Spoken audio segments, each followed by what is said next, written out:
is Wink Tracks the Tropics, powered by the Weather Authority. When the tropics are active, timing is everything. The Weather Authority is keeping you prepared. The latest update did come in from the National Hurricane Center. Helene moving north-northeast. Winds have increased up to 90 miles per hour. Keeping you informed. It's now 170 miles northwest of us, and as we had mentioned, this is a major Cat 4 hurricane. This is going to have major landfall implications. Southwest Florida has seen its fair share of storms in the past few years. We are leaving immediately after this because it is not safe. You're starting to see some of these debris, sticks flying up and out, and it's one of the reasons why Sanibel is evacuated. It clearly is not safe out here. But our slice of paradise has bounced back in ways we'd never expect. It's tough. We have each other, and that's a good thing. I wouldn't have made it without Marianne. We're gonna make it, though. We're gonna make it. Wink News has been there with you every step of the way, and that won't change. Yes, we avoid the worst part of the storm, but the wind field's growing and the pressures are deepening. We're going to feel more of that influence on the back end with the surge. From forecast cones to important safety reminders, the Weather Authority has you covered. You're watching Wink Tracks the Tropics. What's up, everybody? Welcome to Wink Tracks the Tropics. Happy first day of October. I am Wink Weather Authority's Val Simpson, and we have a lot to talk about because Imelda just became a Cat 2 hurricane. It's not going to affect us at all, but it's on its way to Bermuda. We also have in today's show hurricane tips with Oceana. We have Josh, who's bringing us the Wink Weather Watcher Spotlight, and Nikki's here today. She's going to be talking about the Central American gyre. So a lot to get into, and you know how I like to start my episodes if we punch this first question, because I want to know what you have to say about this. Thank you for tuning in. And the question for today is, if you could control the weather for one day, what would you choose? A cozy rainy day? Sunny beach day? I know a lot of us here in Southwest Florida probably would choose that. Or a dramatic thunderstorm show. Let me know. We're reading your comments right now. We are on YouTube. We are on Facebook. We're also live on our website. So we will continue. If you have questions today for today's panel, I invite you to join in. Let us know what you would like to know. A lot of changes happening since we're moving into the month of October. So we're going to discuss how that might impact us here in Southwest Florida. What's up, panel? How's everybody doing today? What's going on, Good, Val? how are you? Yes. Did you guys have your spicy lattes? Your pumpkin spicy? Every day, actually. I just had one from Dunkin' Donuts. That's great. I know it's the season. We have to hand out the candy, buy the turkey, wrap those presents. It's all coming In up. full force. All right. Well, why don't we go get into it? Let's do a little summary of what's going on right now because we have a lot of updates that just came in. I'm going to update this overview that we have right now. Hopefully we can punch that in. It's in Weather 2, and here you have it. This is an overlook of what we're seeing right now. So I told you at the beginning of the streaming show, Imelda now a powerful Cat 2. It's headed to Bermuda. If you notice on that cone, that little dot that you see there, that little black dot, very tiny, that's Bermuda right there. And right over it, we can see Umberto right now. It's on its way out. It's just remnants of what once was Hurricane Umberto. So just a little close look to see where we're at in terms of Umberto. Look at that. The little cone is very tiny. It should be dying down by tonight. So as you can see by Wednesday at 8 p.m. It has winds of 70 miles per hour right now, continuing to head in that east-northeast direction. But of course, it's Imelda and the impacts that it could probably bring to Bermuda that we are tracking right now. So Imelda now a Category 2 hurricane. It has winds, max sustained winds of 100 miles per hour. It's moving east-northeast at 20 miles per hour. And as you could see, you can notice and you can pinpoint that dot that I was telling you about in that direction. And here's the cone just so that you can take a look at that, that path that it's going to be taking before it loses intensity and continues to die down as its way into the northeastern Atlantic. So I do want to take a moment here because, again, right, this does not bring any type of impacts for us here in Southwest Florida. However, we did talk about the high surf, high rip current, and also, the dangerous surf. We did have a small crest advisory in place, which is still in place for the east coast of Florida and for a long portion, a big portion of the east coast of the United States. So with Imelda, this is what we need to keep in mind. There's a hurricane warning in effect for the island of Bermuda. Hurricane conditions are expected somewhere within that warning area. So preparations right now should be completed. This is the time where everybody needs to find shelter. If you're going to hunker down, make sure that you have the supplies that you are going to be needing. And then, you know, like I mentioned before, it's still producing dangerous marine conditions along most of that east coast of the United States for the next couple of days or so. So this is what we have to look forward to with Imelda.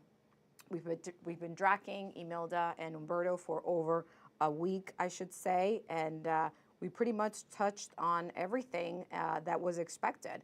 We knew that it was going to become a powerful hurricane, and we talked about that, and we also talked about how it was going to be interacting. Meanwhile, these are the types of storms that we are, you know, that we track. We came really close at one point, thinking that it was going to have, Imelda was going to have a direct impact to the United States, but that was not the case. And we're seeing it now continuing to move over to the east.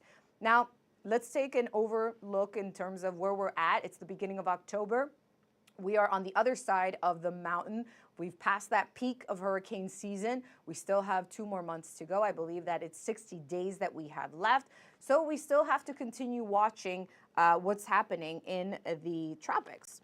I want to show you and do a little overview of what we've seen so far. So total, we've seen 9 storms. 4 of those hurricanes, as you can see, and we have them marked on there, and 3 major hurricanes. Imelda, I didn't get to it because the update came in at 11, but now a category 2 on the list here. You're seeing it as a category 1, but we will be making that adjustment. And now the thing is that as we look ahead, because that's what we do here as the Wink Weather Authority, we're always checking things and keeping an eye out. We're going to move our attention. We're going to keep an eye on this area, which is the main development region that we call it, because there is a low chance of something forming sometime between October 8th through the 14th. What I'm saying is more, not that there's something there that we're watching, but this is an area, a hot zone, might you say, that we need to continue watching. And then as we move on to October 15th through October 21st, the area in the Caribbean and the Gulf tends to be. Now notice where those yellow lines are. That is considered more to be a low chance area. Where you see the bright yellow, that's more of a medium chance area. And the reason that we have this outlook is because in the past, when I say the past, I'm referring to 1944, I believe, and up until 2020, we've seen some of these areas really show development or really have we've seen hurricanes form in these locations. So where you see the yellow, those are possible areas. Anywhere that you see the orange is likely areas that we've seen development. And then where you see the red hotspots, that's the most likely, right, of where some of these storms end up forming in the month of October. And I want to take it a little bit closer to home, and let's see what Florida has seen in the month of October. You could see that there has been a handful of hurricanes that Florida has experienced. Most recently, Milton as a Category 3 in the month of October. These are hurricanes that we've been tracking, or that has been happening since 1950.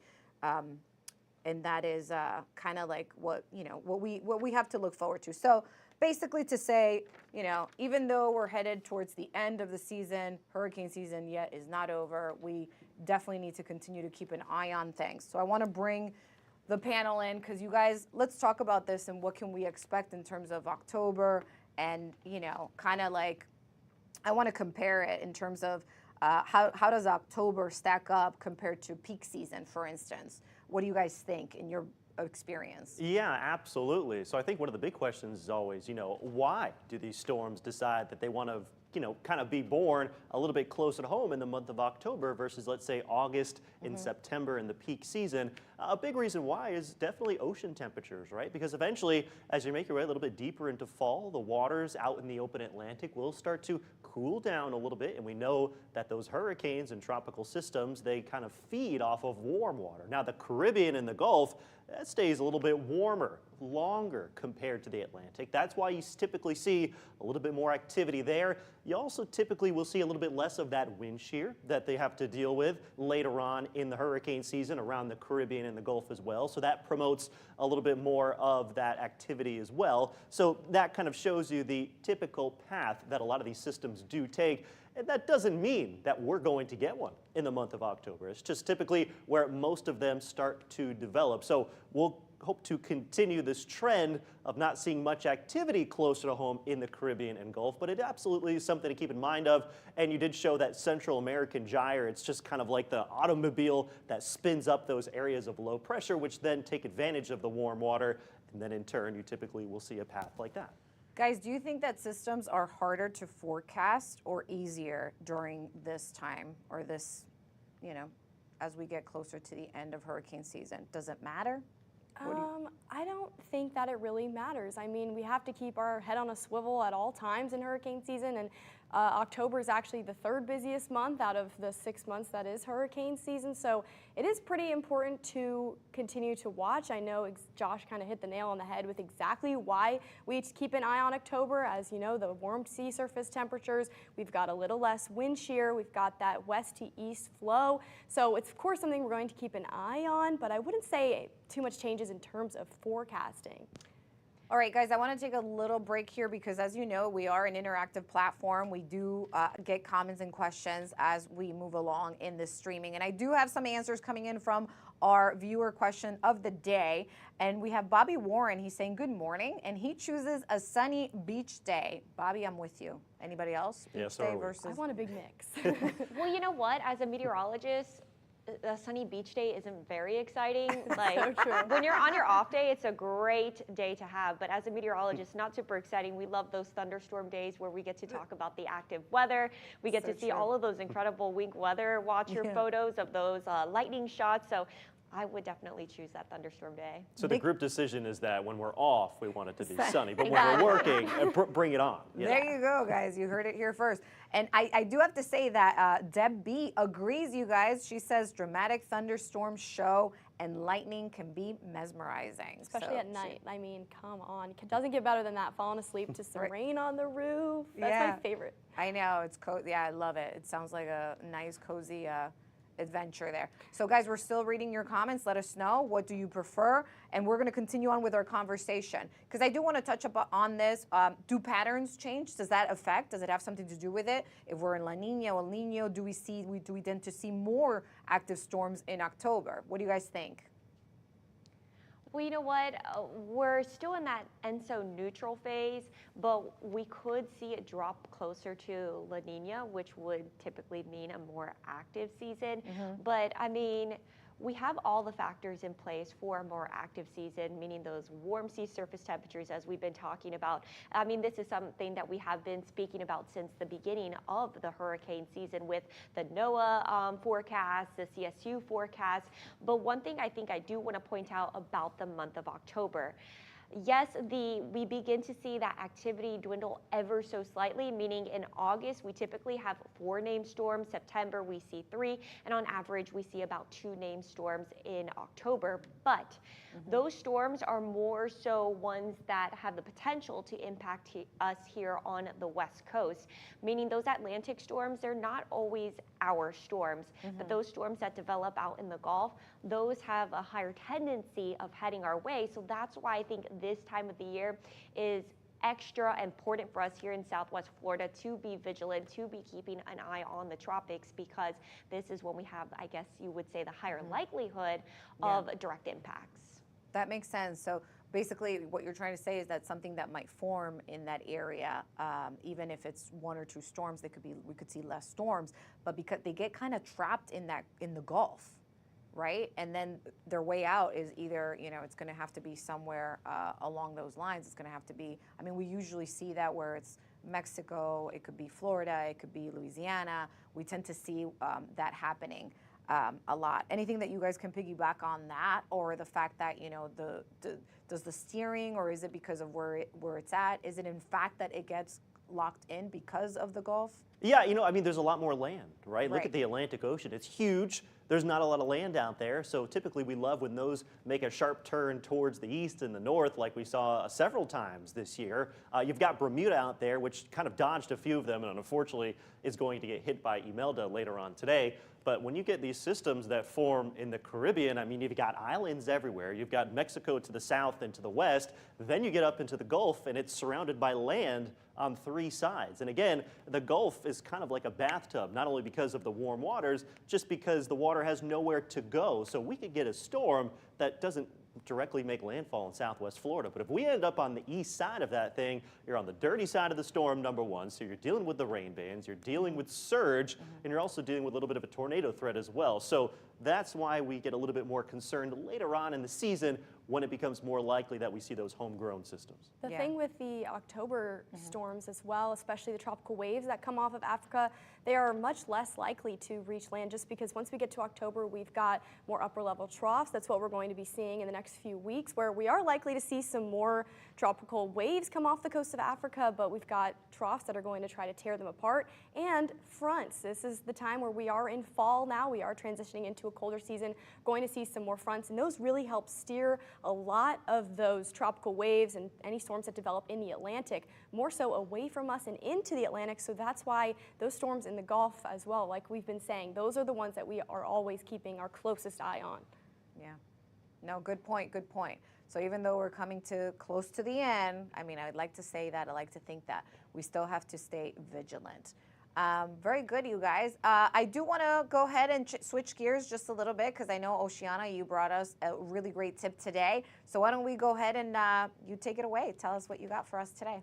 Yeah, I don't remember if I put the graphic in there or not. Oh, I there did. I did. Okay, it's Genius. so cute. This is Yes, actually you from did. one of my traffic segments. But I made it for hurricane preparation, which is gas. It's a huge topic during hurricane season, of course. My number one tip for you is filling up early. You know, if you can, just keep half a tank all season, because the thing is with these Gulf and Caribbean storms, we have a little less time to prepare. So if one were to come our way, it'd be likely that we'd have less than the amount of time we would have if it were coming from the African coast, say, because those are 2,000 miles away to start. So just keep half a tank all season if you can. That way you're never rushing to the gas station with everyone else in the city. And then also have cash during a hurricane, of course. This is hugely important for many reasons, but of course, you're not going to be able to pay with a card if there's any power outages or anything at the gas station.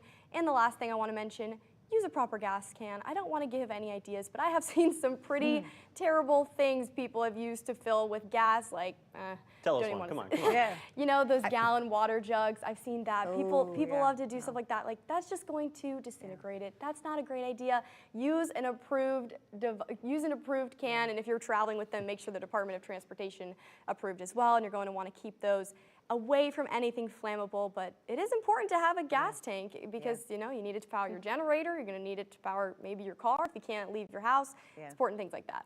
Panel, I have a question for all of you to answer, and this is more in regards to your hurricane preparations when it's time, because I know that our job is to get the community prepared. But what is your go-to? What do you do? Do you fill out the gas tank? Do you take money out? What do you do? We want to know what you do on your personal. Go ahead. You guys start. Well, you know, I do want to say, before Hurricane Milton, you know, we were all getting ready here at the station to hunker down, getting ready to sleep here. I know Lauren Kreidler made fun of me because I had a giant suitcase filled with my blow-up bed, any snack that you could ever think of.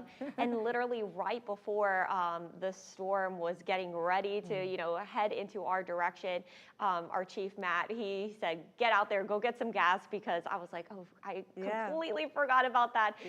So that is such an important tip with what Oceana was saying. But I think I'm definitely somebody who over prepares. I don't know if that's a good thing or not, but that was definitely me during Milton. I think my biggest thing, I'm a little bit bad about gas in life itself, so I am trying to like make sure I kind of wait till the last 10 miles, but you know, I'm trying to be better about it. Like Nikki said, that's something that I'm trying to be like, can't forget, especially during hurricane season, have a lot.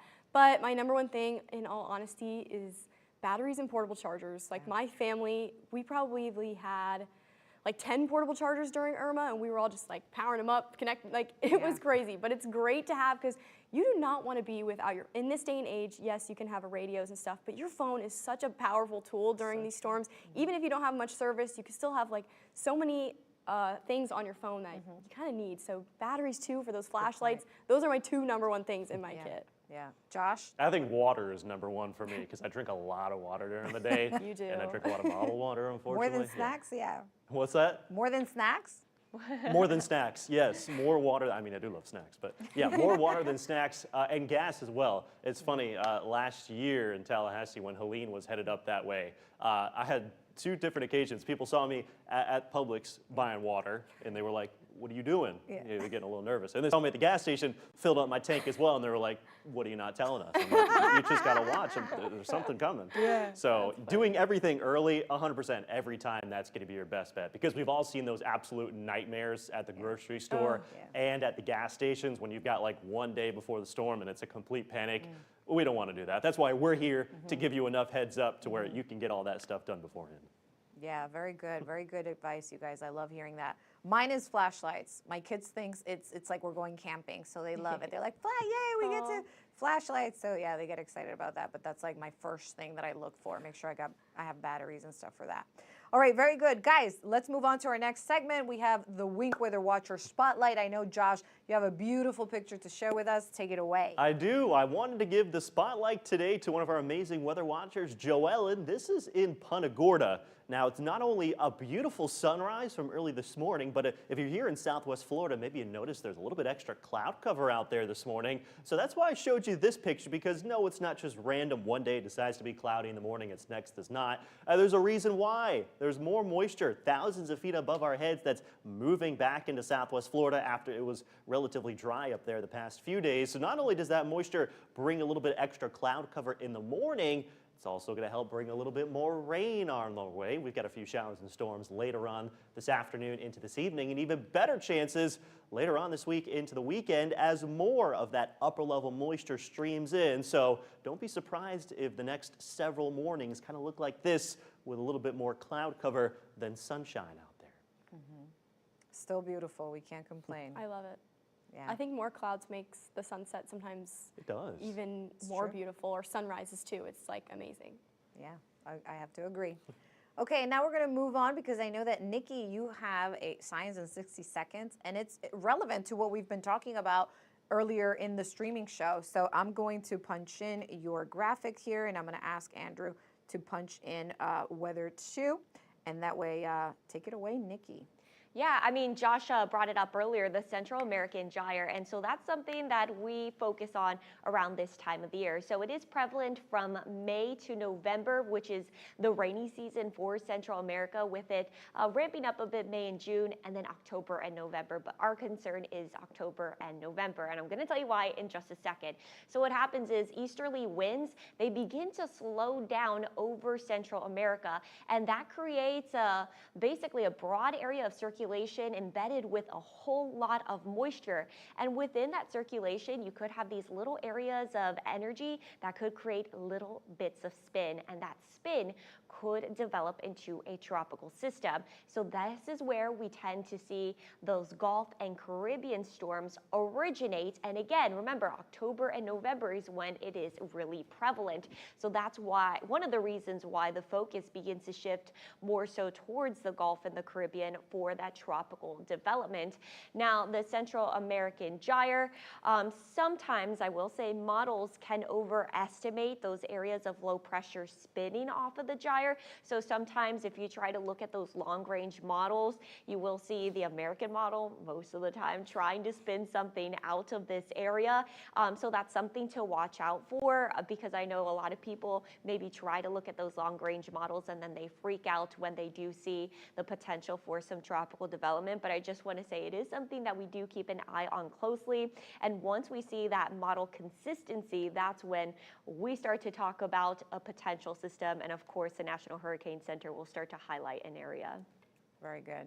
Yeah, thank you for that. So, and I know anybody that's tuning in or watching, they want to know, do we have anything that we're watching in the next week, the next 5 to 7 days. Yeah, well, if you want to pop up that graphic that kind of shows that long-range outlook over the next 2 and 3 weeks, we're not specifically watching anything over the next 7 days, right? So that's the good news, but we're always looking ahead. Likely by the time we get to, let's say, the second week of October, it looks like another one of those tropical waves makes its way off the coast of Africa. It will try to spin up. Again, we call that the main development region, which is typically a little bit more active in August, September. This is when it starts to slow down, but we'll be watching near those eastern Caribbean islands and see if something can develop. And then after this period, we even look ahead towards the next 2 to 3 weeks, and then right on spot where Nikki was talking about with that Central American gyre, it's likely that it will try to spin something up. And again, even if it does, that doesn't mean that it comes up our way, right? There's lots of different outcomes. It could fizzle out. It could move from the east towards the west, make its way into the mountainous region of Central America and Mexico as well. So yes, we'll be watching that area, but that doesn't mean that if anything spins up there, it's coming our way. So things to watch for, but overall, I'm not complaining because it's nice and quiet right now, all right? Next 7 to 10 days, there's nothing, at least on my radar. Yeah, absolutely. You guys, any takeaways from today's episode that you'd like to share? You know, like we've been saying, we can't let our guard down as we go into October. Nothing to scare you. Obviously, we're not worried about anything in the next 7 to 10 days. But, you know, hurricane season's not over. We still have 60 days left, which I'm actually excited about. I think 60 is a pretty good number. It means we're kind of on the backside. Yeah. However, you know, just have those plans in place. You never know. Hopefully, we won't have to use them, but don't let your guard down just yet. Exactly, and I know we started off with a graphic at the top of the show about the Florida hurricanes in October. If you do notice, every single one highlighted was a major hurricane. So definitely don't let your guard down. Remember, I mean, Southwest Florida is well aware of this. It just takes one storm to devastate an area. So even though we are on the back end of the hurricane season, make sure you have all those plans in place. You have your preps in place, and just stay tuned to Wink. We will always keep you updated on whatever could possibly be heading our way in the tropics. We just don't want anybody to let their guard down just yet. Very good. Great advice, you guys. Josh, any last thoughts? No, I think we covered everything well. Let's just enjoy what we got going on right now. Obviously, we're looking out for our friends in Bermuda tonight. Probably going to get some pictures and videos from there tomorrow that we'll try to show you here as well. So we'll keep them in our thoughts and prayers. There you go. Okay, good. No, we lost you there for a little bit. Your mic, I think, was, Oh, can you hear me now? Okay. Yeah, I can hear you now. Perfect. I was just saying, It went out again. Okay. Well, this is what happens when you're live, you guys. So yes, exactly. Josh has been covering newscasts all morning, and that's probably why his mic finally gave out. Anyway, guys, I want to thank you so much, my panel, always for making yourselves available to do this, and I want to thank you for tuning in. Remember, you can tune in tomorrow again, every Monday through Friday at 11 o'clock. We'll continue tracking the tropics for you. Catch you tomorrow. Thank you. Bye.